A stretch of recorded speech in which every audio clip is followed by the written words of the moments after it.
Halo guys, Assalamualaikum warahmatullahi wabarakatuh. Welcome back to my YouTube channel obrolan receh. Oke guys, hari ini actually how are you today? I hope all of you is good like me in here, but a little bit sore throat, but it's okay. Ya. Oke guys, aku udah berapa bulan ya, mungkin hampir 2 atau 3 bulan aku nggak ngevlog, cause I'm very busy, I have something to do in another city, terus aku harus apa ya, anak-anak ujian juga, terus aku ada kerjaan juga di luar kota, ada beberapa shoot iklan juga. Nah, jadi aku baru bisa dan baru sempat untuk, nyoba lagi. Nah, semoga bisa, continue ya. Oke, hari ini aku mau ngebahas yang receh-receh aja tentang kehidupan di keluarga. Nah, sometimes aku itu ngerasa apa ya, kok beda banget ya. Mungkin gak aku aja, mungkin beberapa temen juga ngerasa kok beda ya waktu pacaran sama waktu kita sekarang udah nikah dan waktu kita udah punya anak pertama, anak kedua, anak ketiga itu totally different. Nah, that's why aku mau ngebahas kira-kira ada yang sama nggak ya dengan aku? Nah, oke, aku mau ngebahas pertama. Jadi masalahnya adalah waktu kita pacaran itu kayaknya waktu kita total itu buat pacar berdua aja, dunia serasa milik berdua dan kayaknya happily ever after gitu loh. Tetapi setelah kita nikah dan merasa sudah memiliki pasangan kita seutuhnya, rasanya agak sedikit apa ya, nggak kayak dulu. Kalau dulu kayaknya semuanya selalu bersama-sama. Kalau sekarang udah lebih nggak kayak dulu ya. Kayak kalau kalau sekarang itu kalau udah nikah itu lebih apa ya? Iya, kita udah punya rumah sendiri, kita udah hidup sendiri, kita harus membersihkan, iya kita harus melakukan rutinitas di dalam rumah tangga, nyuci piring, bersihin, harus nyapu, ngepel, bersihin rumah, kemudian menyiapkan makan. Sedangkan dulu kalau kita pacaran, kayaknya kita yuk ngafe, yuk jalan, yuk nonton, kayaknya semuanya berada di mall deh. Nah, kan?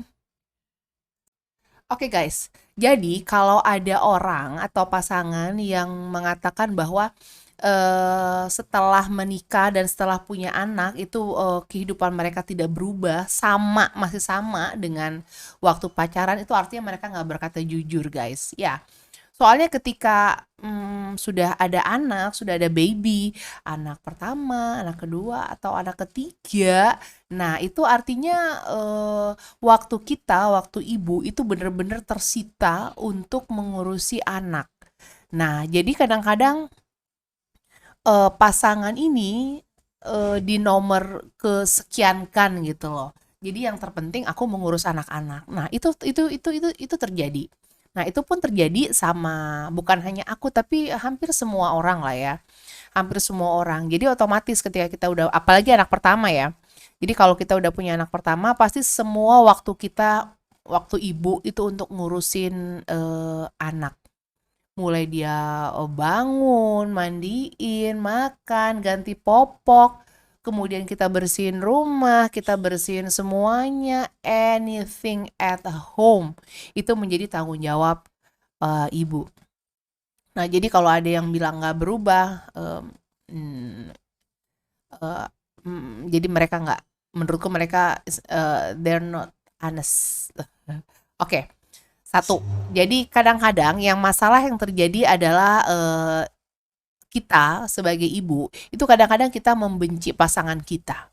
Nah, kenapa kita membenci? Jadi, kalau ngomong membenci mungkin itu, apa ya, kata-katanya terlalu kasar ya, tapi mungkin jengkel. Nah, jengkel kepada pasangan kita melebihi sebelumnya. Nah, mungkin kadang-kadang karena kita capek, karena kita stres juga, kadang-kadang kita yelling atau kita membentak pasangan kita. Kemudian kadang-kadang suami itu kerja full, ya kan, berangkat pagi, pulangnya sore, dia nggak ngurusin rumah, dia nggak ngurusin anak gitu. Yang mana kita capek, kita mulai buka mata sampai kita tutup mata, kita ngurusin rumah, cuci cuci piring, mencuci pakaian, ganti popok anak, bersihin botol susu, baru mau mencuci mata sebentar kemudian si bayi nangis. Kemudian ya baby blues lah segala macam, dan ya ini terjadi, dan kadang-kadang kita jengkel sama pasangan, kita bentak, suami kita marah juga sama kita. Nah, itu bisa menjadi perdebatan, bisa menjadi perselisihan yang lama-lama kalau eh, nggak bisa kita selesaikan dan terus berlanjut begitu, nah itu kadang-kadang juga bisa berakhir pada perceraian. Jadi, ketika kita melahirkan, adanya perubahan hormon di dalam tubuh kita. Nah, kita jadi bisa kurang tidur, kemudian baby blues juga, dan ini normal selama tidak meningkat menjadi depresi begitu stres setelah melahirkan. Nah, ini lama-lama hormon ini akan berubah menjadi apa ya? Kalau ini kita nggak bisa mengatasi hormon atau mood swing kita, yang mana jadi moodnya jadi buruk segala macam, nah ini bisa jadi nggak bagus gitu loh.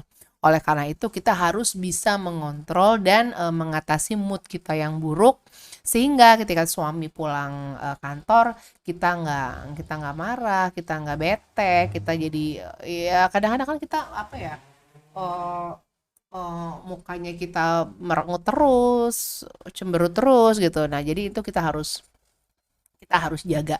Dan itu pun terjadi sama sama aku gitu. Jadi mengatasinya harus, ya untungnya aku orangnya cuek ya. Jadinya nggak kebawa perasaan kayak gitu. Jadi ya senang aja gitu, menikmati. Kemudian yang selanjutnya adalah, nah, tidak menjaga hubungan dengan pasangan seperti seharusnya. Nah, jadi misalnya kita punya bayi, jadi kita lebih fokus sama bayi kita, kita hubungan sama suami pun kita kurang, kita jarang jarang ngomong. Ya nggak bisa sih. Jadi itu harus kita bahas. Jadi misalnya nggak apa-apa kita bahas hal-hal yang gampang aja, misalnya tentang popok, tentang bagaimana cara mengurus bayi, daycare-nya serta pengasuhan kepada anak, apa namanya, ya hal-hal receh kita harus terus perkembangan-perkembangan anak setiap hari. Kemudian mendelegasikan tugas mungkin, "Ya tolong dong habis ini, beliin popok, tolong aku mau ini sebentar, tolong jagain si bayi," gitu. Jadi kalau menurut aku nggak bisa semua itu diserahkan kepada ibu gitu, no, ini anak-anak kita berdua, jadi dua-duanya harus harus harus, ikut ngurus. Oke guys, jadi tadi apa namanya, kita ngerasa hubungan kita dengan suami itu menjadi nomor kesekian dikarenakan ada baby. Nah, jadi kita harus menyelesaikan itu. Kemudian selanjutnya adalah berantem atau sering berdebat. Nah, ini terjadi juga sama aku. Jadi banyak banget hal-hal yang dulu kita waktu pacaran dan setelah kita punya anak dan setelah kita menikah, itu banyak banget ternyata baru kebuka setelah kita bareng gitu loh. Setelah kita bersama dalam rumah apa di rumah bareng tuh baru ketahuan gitu. Nah, hal-hal itu yang kadang-kadang kita menjadi perdebatan, hal-hal kecil yang bisa menjadi besar gitu loh. Jadi hal sepele, jadi misalnya kayak, buka apa namanya, dia habis mandi misalnya, pasangan habis mandi, pintu dibuka aja, lampu nggak dimatiin, kadang-kadang air juga nggak dimatiin gitu. Atau, apa namanya, kalau buka pintu nggak pernah ditutup lagi, atau habis buka lemari nggak pernah ditutup. Kalau ngambil baju selalu berantakan, handuk nggak ditaruh lagi di tempatnya gitu loh. Atau kalau malam lampu apa namanya nggak dimatiin, pintu nggak ditutup, banyak lah, banyak hal-hal yang totally different sama aku gitu. Nah, tetapi solusinya adalah kalau kalau di aku ya, maksudnya aku yang punya energi lebih besar, harus lebih besar untuk untuk mengingatkan gitu, untuk remind him gitu. Jadi misalnya habis mandi gitu, aku selalu bilang, "Bi, nanti kalau habis mandi tolong pintunya ditutup ya, lampunya dimatiin ya." Dan itu sampai sekarang aku masih melakukan itu gitu loh. Karena sekarang aku udah punya anak, ditambah lagi anakku sekarang 3, jadi aku harus setiap 3 anak itu mulai keluar dari kamar mandi aku selalu bilang gitu. Ditambah sama suami, jadi 4 kali. 4 kali berapa kali mereka mandi gitu. Dan itu bukan hanya pintu, tapi lampu, tetapi berantakan di di meja makan. Kalau habis makan ditaruh lagi di piringnya ditaruh di tempat cucian piring gitu. Atau kalau naruh gelas yang bener atau tempatnya segala macam, banyak hal-hal yang harus kita kita kita omongin terus menerus, dan itu nggak bisa instan gitu loh. Tapi alhamdulillah sekarang sudah lebih baik gitu. Jadi anak-anak sekarang kalau udah diomongin sekali udah langsung jalan gitu. Kalau dulu masih babi bu bebo gitu kan, sekarang udah langsung jalan gitu.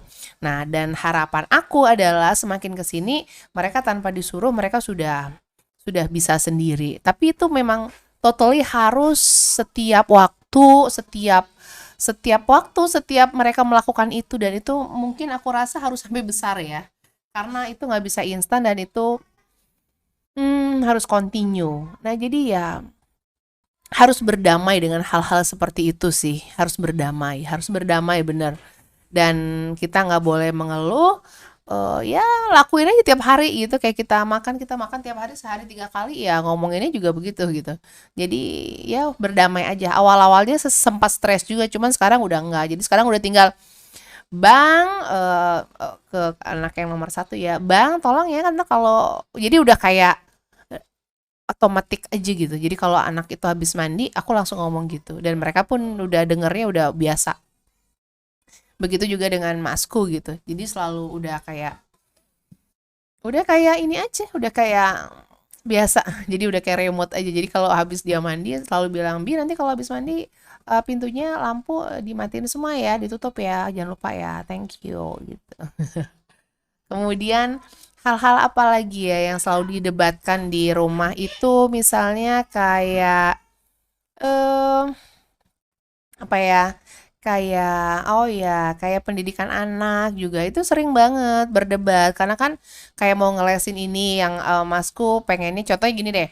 Yang satu pengen les drum, yang satu pengen les gitar gitu. Nah, padahal kita untuk mengantarnya itu butuh effort gitu. Nah, itu kita selesaikan bagaimana, plus minusnya gimana, kita omongin berdua gitu. Yang finally kita harus menemukan, oke, solusinya begini gitu.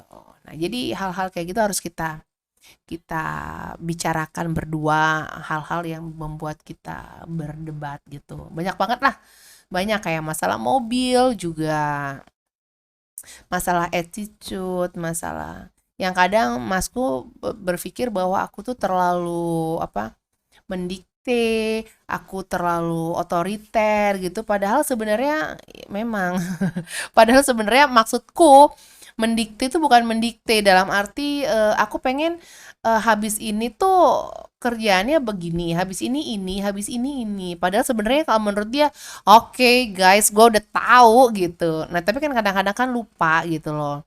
Nah, makanya aku sebagai istrinya mengingatkan, "Bi, nanti kalau habis ini ya, habis ini ya, ini ya." Nah, sedangkan dia ngerasa itu gue mendikte, gue menyuruh gitu.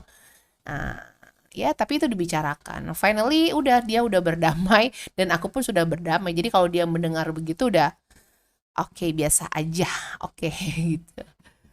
Oke. Next adalah apa ya? Rasa cemburu. Nah, jadi kalau rasa cemburu itu harus ada ya, karena itu adalah indikasi bahwa kita sayang sama pasangan kita. Cuman rasa cemburu yang berlebihan itu berbahaya juga gitu loh. Itu nggak boleh. Nah, apalagi kita sudah menikah, udah punya anak gitu kan. Jadi enggak lah ya. Cemburu yang berlebihan itu nggak boleh gitu. Kadang-kadang ada juga kan orang yang nanya, misalnya kita dapat telepon gitu dari siapa gitu. Nanti dia akan nanya gitu, siapa tadi yang nelpon? Eh cowok misalnya, terus gimana dulu bisa kenal gitu, terus berapa lama udah kenalnya, kok bisa, terus pernah ketemu, terus pernah ngapain, terus apa aja ceritanya gitu. Nah, kayak hal-hal kayak gitu tuh ya, yang kadang-kadang bikin yang kitanya juga nggak nyaman dan bisa mengancam keselamatan pernikahan kita juga gitu loh. Dan bisa stres, kadang-kadang ada juga kan orang yang begitu kan. Jadi, dalam hal ini itu rasa percaya, trust itu menjadi bagian penting dalam suatu, hubungan pernikahan. Nah, kalau ada apa namanya, melihat sesuatu yang, membuat kita nggak nyaman atau membuat kita nggak percaya, baiknya kita harus bertanya langsung dengan, cara-cara, yang baik gitu loh. Nah, seperti misalnya kalau sudah ada rasa nggak percaya gitu ya, maka yang harus kita lakukan adalah kita membangun apa ya, konsistensi, konsistensi dalam suatu hubungan. Dalam arti misalnya,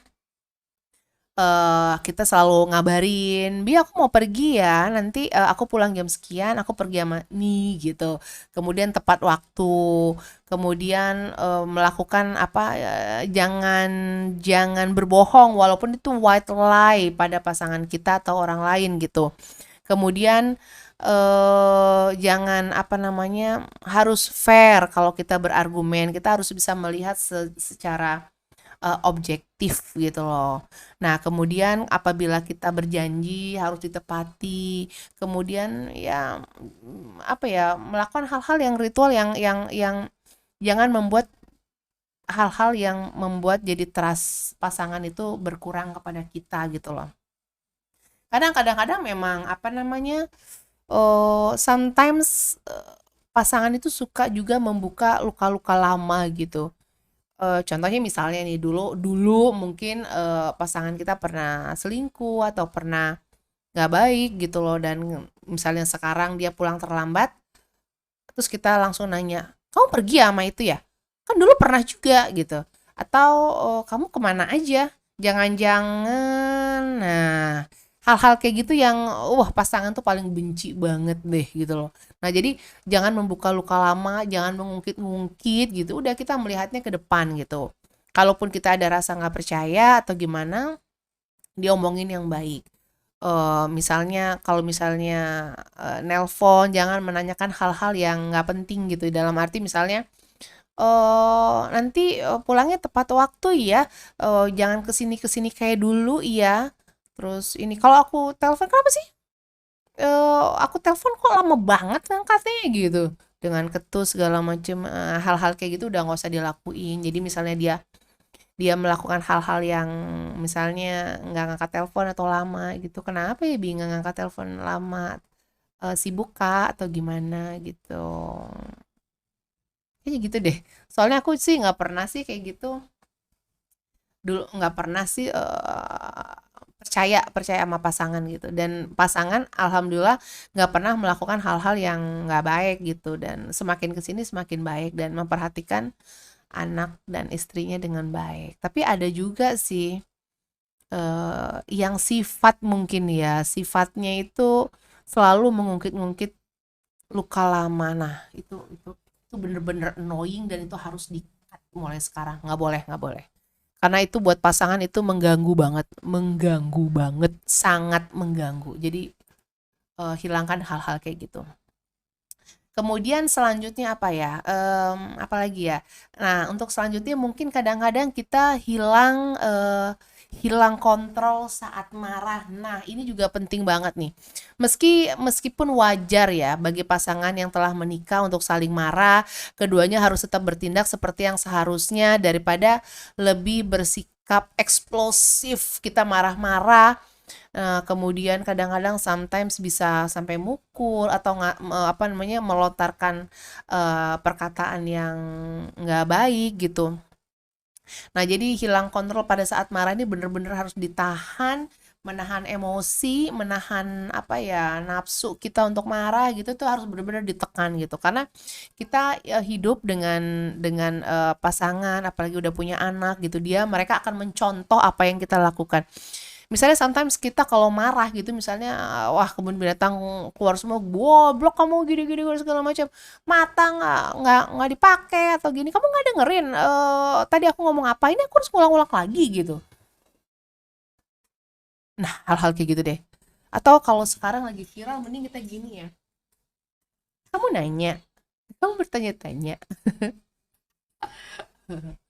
Ya, jadi, hilang kontrol saat marah itu benar-benar harus harus di-cut karena itu terjadi juga pada ada aku punya keluarga juga begitu, dan efeknya itu benar-benar nggak baik dan itu menjadi traumatis sendiri terhadap anak, terhadap istri, yang mana istrinya jadi takut. Jadi apabila takutnya nih gini ya, gue mau cerita nih sama suami tentang anak-anak yang mungkin melakukan hal yang kurang bagus gitu. Tapi ntar takut marah, kalau marah nanti anak-anak dimarahin. Jadi dia nggak cerita sama suaminya gitu. Oke, jadi kadang-kadang ibu itu sering berbohong kepada pasangan sama suaminya mengenai anak atau mengenai hal apapun dikarenakan mungkin suaminya kalau dikasih tahu tentang hal yang negatif atau yang kurang baik, dia akan marah gitu loh. Dan membuat jadi berantem, jadi ada apa, perdebatan gitu. Dan kadang-kadang ibu kan orangnya, udahlah daripada berantem udah lebih baik nggak usah diomongin gitu. Sehingga dia berbohong. Nah, white lies, maunya white lies. Tetapi white lies itu kadang-kadang kita berbohong sekali, kemudian kita tutupi lagi dengan kebohongan lain, bohong lagi, apalagi misal suaminya atau pasangan kita itu orangnya kritis ya, jadi nanya gitu. Jadi kalau saya lebih kritis, jadi misalnya kalau terus kalau kayak gini gimana? Terus habis itu kok bisa? Nah gitu loh, lebih kritis gitu. Nah kalau udah kritis kayak gitu kan kita setelah berbohong sekali, maka kita akan berbohong lagi. Nah hal-hal kayak gitu yang membuat apa namanya, kehidupan di pernikahan kita atau kehidupan di, apa namanya, kehidupan di keluarga itu menjadi nggak nyaman gitu loh. Karena, akan berbohong terus gitu loh, walaupun maksudnya baik gitu. Nah, jadi hal-hal kayak gitu yang, apa namanya, harus kita, sikapi. Kemudian yang selanjutnya adalah, yang paling penting menurut saya selain komunikasi adalah, rasa apa ya, egois ya. Nah, karena masing-masing kita, masing-masing orang, kita punya, sifat egois yang mana kita pengen pengen menang sendiri, kadang-kadang juga sometimes kita keras kepala gitu loh. Nah, bila salah satu pasangan bertindak egois dan konsisten menempatkan kebutuhan dan keinginannya di atas kebutuhan dan keinginan pasangannya, maka hanya soal waktu aja hingga pasangan yang diabaikan merasa tidak dihargai dan tidak dicintai. Nah, jadi eh ini sebenarnya terjadi juga sama aku. Aku tuh orangnya egois pol, sedangkan kalau kalau suami itu lebih sabar, tenang dan melihat sesuatu tuh lebih visionaris gitu loh. Kalau aku lebih wah lebih jangan par ceter gitu kayak mercon gitu. Nah, tetapi finally gitu loh, ini berjalan seiring waktu, keegoisan kita tuh mulai kita kita kita atur gitu loh. Nah, aku kadang-kadang tuh pengen memang menang sendiri, apa aku pengen punya kehendak itu harus diturutin gitu loh. Misalnya nih, contohnya nih, eh misalnya apa ya? Misalnya liburan gitu. Jadi aku pengen liburan ke A gitu, sedangkan suami enggak gitu. Nah, aku tuh akan memberikan argumen-argumen yang bagaimana caranya supaya liburan itu akan sesuai dengan keinginan aku gitu loh. Dan aku kadang-kadang mengabaikan keinginan pasangan atau keinginan anak gitu loh. Nah, finally itu kita harus ya belajar untuk berempati, kemudian menciptakan keseimbangan antara kebutuhan kita dan pasangan juga, saling menghormati, saling menghargai gitu loh. Nah, finally ya harus berdamai ya dengan diri sendiri. Yang penting diri sendiri sih kita bisa mengontrol emosi. Kalau kita udah bisa mengontrol emosi, otomatis kita bisa menahan ego kita, menahan keras kepala kita gitu loh, menahan temperamen kita gitu loh. Jadi lebih menahan emosi sih. Sekarang aku udah nggak yang kayak apa namanya petasan mercon gitu ya, nggak ya. Nggak kayak petasan cabe yang pecet gitu, nggak. sekarang udah lebih tenang gitu.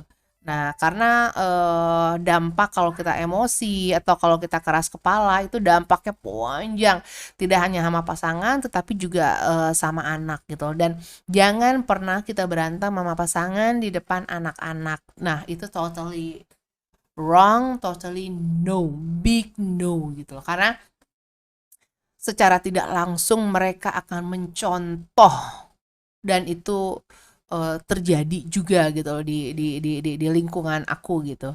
Nah, jadi misalnya kita berdebat boleh. Jadi misal contohnya apa ya yang bisa membuat aku berdebat parah gitu sama suami itu, contohnya misalnya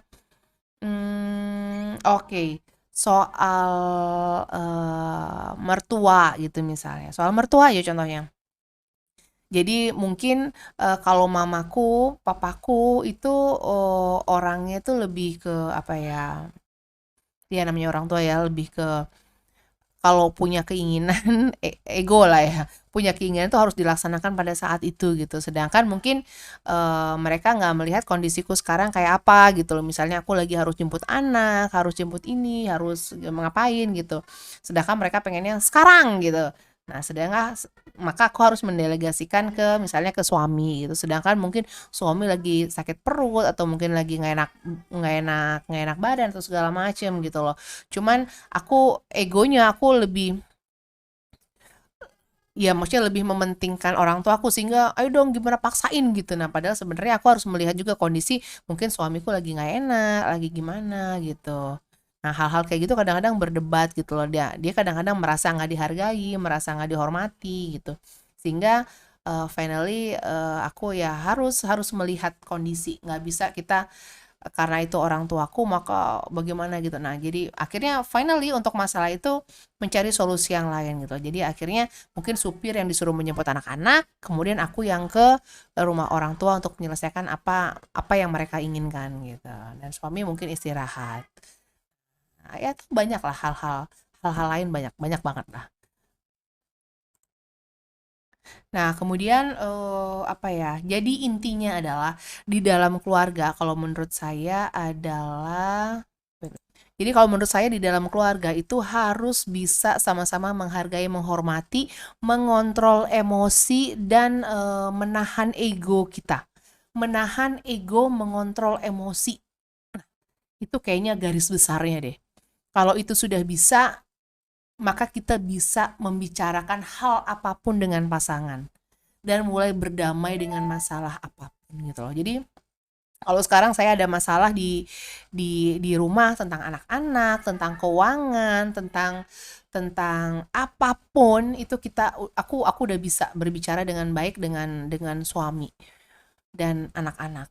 Nah, nanti aku next next vlog aku akan membahas tentang bagaimana aku apa ya, mau bukan membedakan, tapi mem ada metode atau pola-pola cara asuh yang aku terapkan kepada anak pertama, anak kedua, anak ketiga. Karena itu totally different, totally different.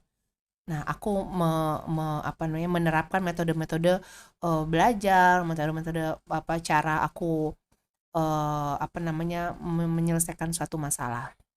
Oke guys, jadi untuk yang vlog ini jadi intinya adalah kita harus berdamai dengan diri kita sendiri, menahan emosi kita, menahan ego kita sehingga kita bisa menyelesaikan semua permasalahan yang ada di keluarga, di keluarga kecil kita dengan baik. Oke.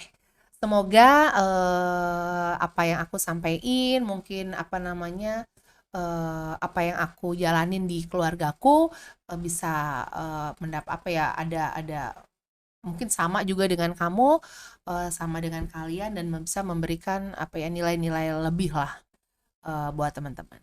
Oke guys, mungkin itu aja vlog aku hari ini, kita lanjut ke konten yang besok ya.